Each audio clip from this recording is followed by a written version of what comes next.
Denver Broncos, Mile High View, no commercials, no bullshit. I'm just going to put this out real quick, and here's the question.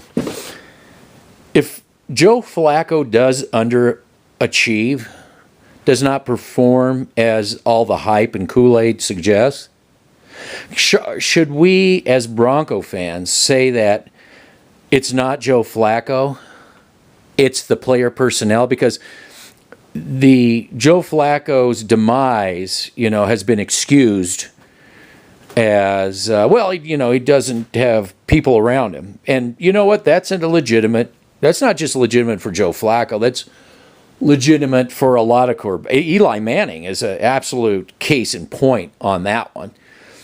He hasn't had anybody around him for a long time. But it's all his fault. It's all Manning's fault. No. He's on a crap team with crap player personnel around him, crap coaching, So it's just, what do you expect? And I'm sure that your confidence level goes down, your performance level goes down when let's say you're a carpenter and you don't have all your tools. Well, you're not going to be confident about what you do as a carpenter. Because you don't have all your tools. So the same thing goes with, anybody, who doesn't have all their tools, a dentist or doctor. I want to go into surgery, but I don't have all my tools. I don't think they're going to feel too confident. So anyway, there's a lot to be said about Joe Flacco, okay, not having the player personnel. Now, my question to Bronco fans is if Joe Flacco's performance isn't up to snuff, up to what, this great, he got...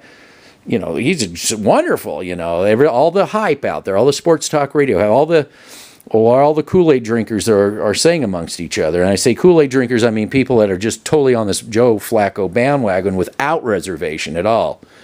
No reservation, because they drank the Kool-Aid. Will these people say, well, because they're the ones really floating out this whole, he didn't have player personnel around him. So if he doesn't pan out, is it going to be the Broncos don't have good player personnel? I mean, that it could be, but are they going to admit it? Well, Bronco fans admit if Joe Flacco doesn't succeed the way they expect him to, and he flounders, maybe it's not Joe Flacco, maybe it's the team around him. That's the excuse. I'm wondering if I'm going to hear. Will we hear that, or is it going to be it's all Joe Flacco's fault? Then all of a sudden now it's. And I go back to Denver Broncos where quarterbacks go to die. Is this going to be it's all him. It's all Joe. Nope, the organization, everybody around him's fine. It was Flacco the whole time. But we heard the excuse, all the excuses from all the Kool-Aid drinkers was, it was all the player personnel around Flacco, which I can't argue 100% with. I have to agree with that to some extent. I don't agree with it fully, but I do have to agree with it to some extent. But if, like I said, he falters, what will Bronco fans say? It's all Joe Flacco? It's all him? Get rid of him? We'll, throw in Locke? Or is it going to be, we really need we need many new players. You may need new players. It may be the players around him too. But it's just going to be interesting to see what if Joe Flacco at the end of the season doesn't, when it's all said and done, perform to the expectations. If it's throw Joe Flacco under the bus this time, or are we going to hit the same excuse makers that said, he didn't have player personnel, are going to say, no, Joe Flacco's great, he just doesn't have the player personnel around him when he's in Denver.